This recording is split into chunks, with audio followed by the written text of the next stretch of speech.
What's up, guys? It's the Bloody Horns podcast. I'm your host, Justin.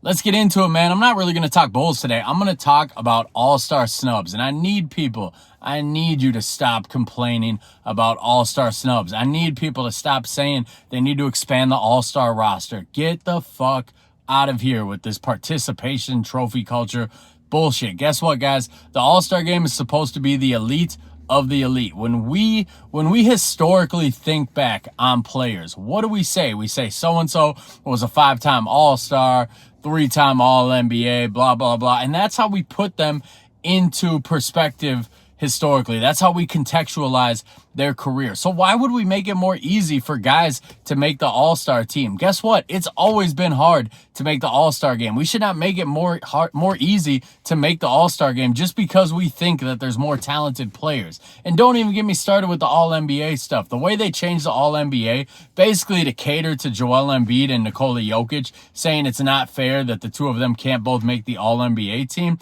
That's bullshit, man. Look at the 90s. The 90s, we had Patrick Ewing, Hakeem Olajuwon, David Robinson, Shaq. Dudes who are all-time great, top 10 centers, all playing at the same time. Guess what? Only one of them can make an all-NBA spot. Look at the late 90s to the 2000s at the power forward spot. I'm not even going to include small forward spots. We got 2 forward spots in the All-NBA team during that time. Just at power forward, we had Karl Malone. He's a rapist, but he was a great player.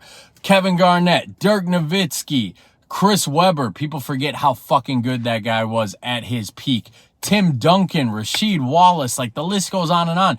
Guess what? Only 2 of those guys could make all-NBA first team, and that's if there wasn't a good small forward to put there. That's just how this shit goes, guys. It's meant to be the elite of the elites. Stop this bullshit where we're saying it's unfair that so-and-so didn't make an all-star game. If I get Trae Young's numbers thrown at me one more goddamn time, I don't care if he's averaging 27 and 10. The Hawks have won like 10 games this year, and they're the most disappointing team in the league, and they're on a run of what, like 3 straight years of being the most disappointing team in the league? Who's the constant there? It's Trae Young. They're going to be disappointing as long as their team revolves around Trae Young. That's just how he is. He is the modern-day Stephon Marbury. He's going to put up good numbers, but if you come to me and you think that he's a good basketball player you can build a team around and you can win games with, I just can't talk hoops with you because we see the game different. So people who are talking about all-star snubs, you're driving me crazy, man. Do I wish Kobe White would have made an all-star game? Yeah, but I don't look at that roster and say so-and-so shouldn't have made it.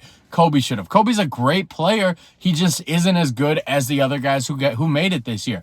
I thought DeMar DeRozan might have a case more based on his reputation and stature. He is having a good year as well, but he didn't make it, and I can't be mad at that. So there's a bunch of players. Lauri Markkanen, I thought he should have made it over Paul George, but he didn't. Can't be mad at it. It's just the way these things go. Historically, this is how we remember players. So we can't make it easy for guys to make an all-star game when you look back historically, it's going to be really hard to judge these guys just based on the pace they play and the numbers they put up and the longevity that they have now. So history matters, guys. I don't want to sound like the old white guy who's sitting on my porch and yelling that history matters and kids these days just don't understand. But at the end of the day, history does matter, especially in the current hot take culture that we live in, where if you scroll through TikTok for 2 seconds, you're going to see who was better, Mitch Richmond or Jimmy Butler type of video out there. It's just how people are marketing themselves. It's the type of content that we're seeing in the game. So when you do those kind of conversations, if you make it easier for guys to make all-star games, I don't want to live in a world where 20 years from now, people are arguing with me that Tyrese Maxey was a better player than, let's say, Tim Hardaway because Maxey made more all-star games because they expanded the roster to 15. And Tyrese Maxey is a great player. Maybe at the end of the day, he does go down as a better player as Tim Hardaway. I'm just using this as an example to try to get you guys to realize that historically, this shit matters. The all-star game may not matter to the players. I don't think there's any way we get back to it being a competitive basketball game. Again, we're not going to see that again like we did in the years past.